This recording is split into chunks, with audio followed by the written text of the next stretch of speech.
Mga Lods, ito yung in-order natin galing Shopee.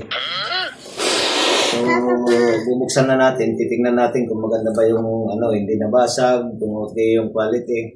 So, kaya binibigyan ko kasi sasauli natin pag hindi maganda yung TV. Salamat mga. Ito na Lods, buksan na natin. Noah.